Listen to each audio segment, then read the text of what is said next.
Bismillahirrahmanirrahim. Assalamualaikum warahmatullahi wabarakatuh. Innal hamdalillah nahmaduhu wa nasta'inuh wa na'udzubillahi min syururi anfusina wa min sayyiati a'malina. May yahdihillahu fala mudhillalah wa may yudlil fala hadiyalah. Allahumma shalli wa sallim ala sayyidina Muhammad wa ala ali sayyidina Muhammad. Alhamdulillah, setelah libur yang lumayan panjang, hari ini kita bisa bertemu lagi dalam pembelajaran tematik ya. Kita lanjutkan lanjutan dari pembelajaran kemarin. Sebelum kita mulai pembelajarannya, sebelum kita mulai belajar, seperti biasa kita berdoa dulu. Bismillahirrahmanirrahim. Raditu billahi rabba wa bil islami dina wa bi muhammadin nabiyya wa rasula. Rabbi zidni ilma warzuqni fahma. Aku ridha Allah Tuhanku, Islam agamaku, Nabi Muhammad nabiku. Ya Allah, berilah aku ilmu dan pengertian. Rabbi shrah li sadri wa yassir li amri wahlul 'uqdatam min lisani yafqahul qawli. Ya Allah, lapangkanlah dadaku, mudahkanlah urusanku, ringankanlah lidahku agar mereka mengerti perkataanku. Rabbighfirli wa liwalidayya warhamhuma kama rabbayani shaghira. Ya Allah, ampunilah dosaku dan dosa kedua orang tuaku. Sayangilah mereka sebagaimana mereka menyayangiku sewaktu aku masih kecil. Amin. Untuk memanfaatkan waktu, kita akan langsung masuk ke materi. Ustadz harap perhatikan materi yang Ustadz sampaikan secara seksama.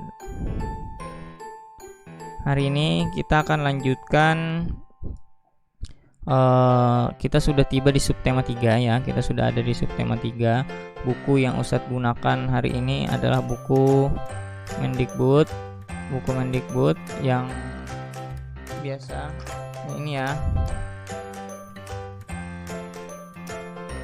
Silahkan diambil dulu, yang belum siapkan silahkan disiapkan dulu, kemudian bisa kalian buka materinya, ada di halaman, nah ini ada di buku kalian materinya, bisa dibuka di halaman 174 ya, oh bukan 134, nah 134.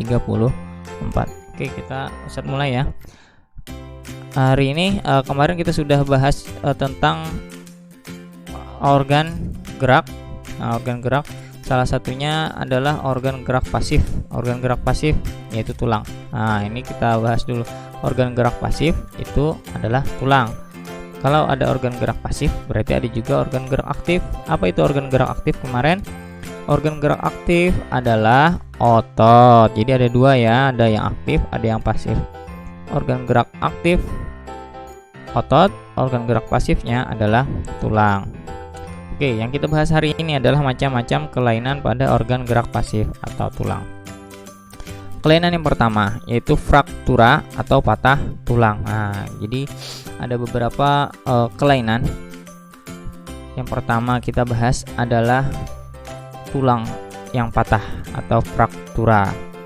Kelainan pada tulang akibat kecelakaan, baik kendaraan bermotor atau jatuh, dibedakan menjadi dua, yaitu fraktura yang tertutup, patah tulang yang tidak sampai merobek kulit atau otot, dan fraktura yang terbuka, patah tulang yang merobek dan menembus kulit atau otot. Nah, jadi ada dua jenis patah tulang. Yang pertama patah tulang yang tertutup. Nah, seperti ini misalnya. Ini adalah contoh patah tulang yang tertutup. Dia patah tulangnya masih di dalam kulit. Nah, tapi yang parah itu adalah sebenarnya sama-sama parah sih. Patah tulang ini yang lebih parah adalah patah tulang yang sampai tulangnya merobek atau menembus kulit atau otot. Wah, biasanya hal seperti ini terjadi saat kecelakaan atau dalam peperangan biasanya.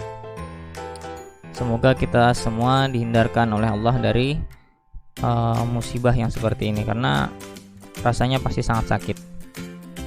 Ini adalah kelainan pada organ gerak pasif yang pertama, yaitu fraktura atau patah tulang. Kemudian kita lanjutkan. Kelainan yang kedua adalah osteoporosis. Kelainan pada tulang yang disebabkan karena adanya pengeroposan tulang. Hal ini karena tubuh sudah tidak mampu lagi menyerap dan mengeluarkan kalsium secara normal. Nah, osteoporosis ini biasanya yang mengalami adalah orang-orang lanjut usia atau orang-orang kakek nenek. Nah, seperti kakek dan nenek yang sudah lanjut usia, maka biasanya osteoporosis ini menimpa orang-orang yang sudah lanjut usia. Apa penyebabnya tadi? Hal ini disebabkan tubuh sudah tidak mampu lagi menyerap dan menggunakan kalsium secara normal. Nah, lanjutkan ya. Yang selanjutnya adalah fisura atau retak tulang. Ini hampir sama dengan yang pertama tadi itu fraktura. Yang ini adalah fisura.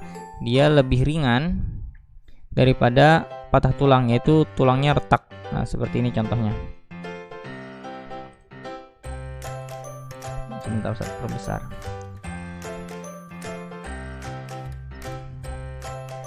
Nah, ini ya contohnya di sini. Kalau yang tadi yang fraktura dia sampai patah, yang apa sih tadi? Fisura ya. Nah, fisura dia retak. Dia mengalami retak.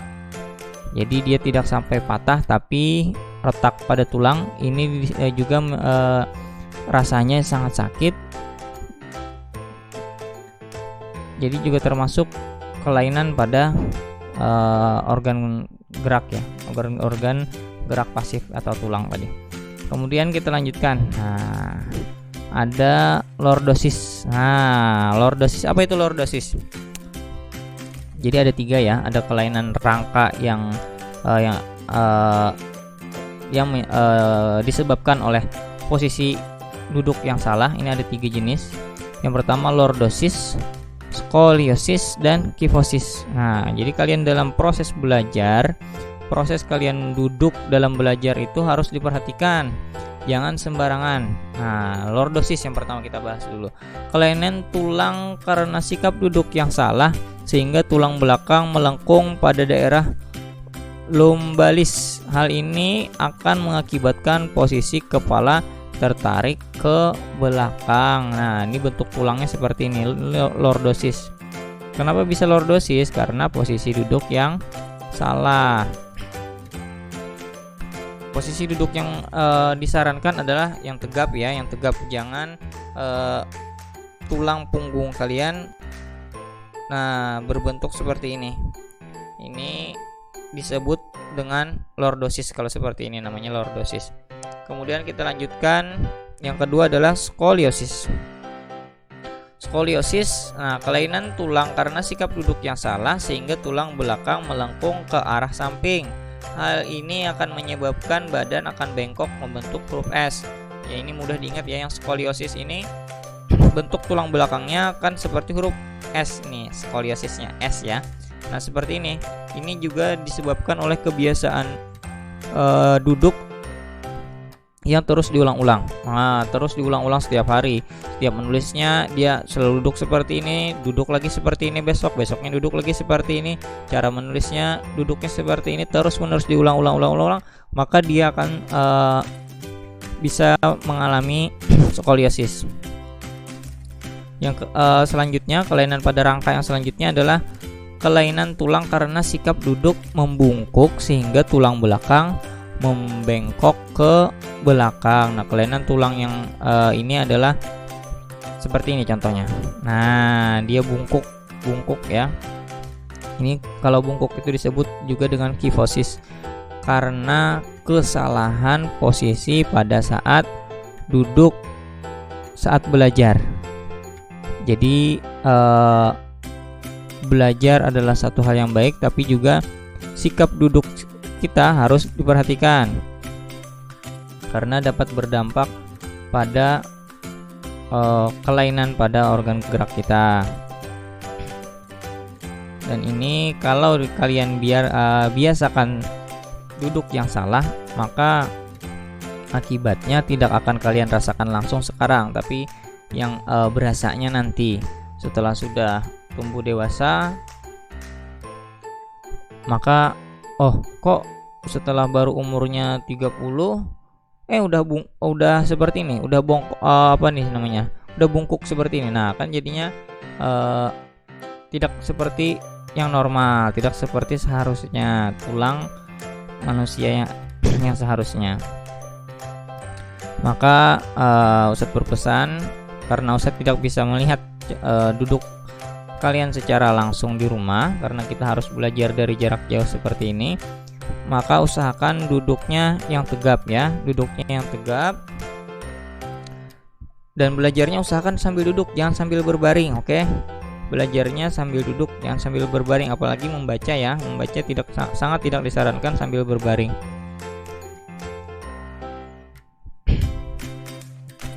Agar kita selalu mendapatkan posisi yang duduk yang baik, sehingga nantinya kita tidak menyesali kebiasaan kita ini, kebiasaan yang buruk ini. Oke, untuk pembelajaran materi yang Ustadz sampaikan hari ini itu saja. Yang pertama kita ulang dulu.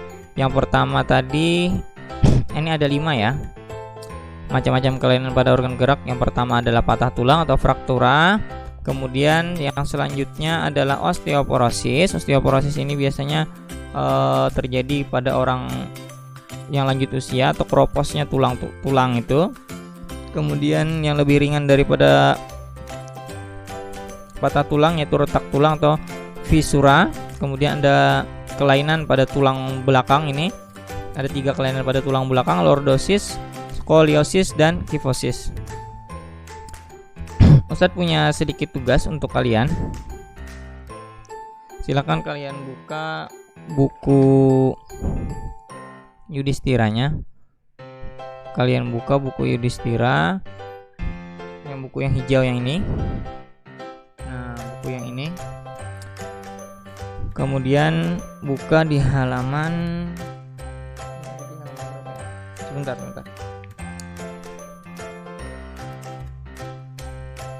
Halaman 54. Silakan kalian lihat halaman 54. Nah, yang ini silakan kalian isikan jawabannya di sini. Ini adalah tentang nutrisi ya. Nah, manfaat nutrisi yang ada di sini. Yang pertama kalsium, vitamin D, magnesium, zat besi, tembaga, dan mangan. Silakan kalian carinya boleh di internet, atau kalau punya buku boleh yang ada membahas tentang ini, fungsinya ya atau manfaatnya ya, silakan diisikan. Kalau enggak ada ini boleh lihat cari di internet juga boleh. Kalau ada pertanyaan secara langsung silahkan boleh chat ke Ustadz, tapi kalau untuk jawaban silahkan kalian cari di internet ya, ini sangat mudah. Oke, Ustadz akhiri untuk pembelajaran kita hari ini. Sebelum Ustadz akhiri, Ustadz ucapkan wassalamualaikum warahmatullahi wabarakatuh. Dadah.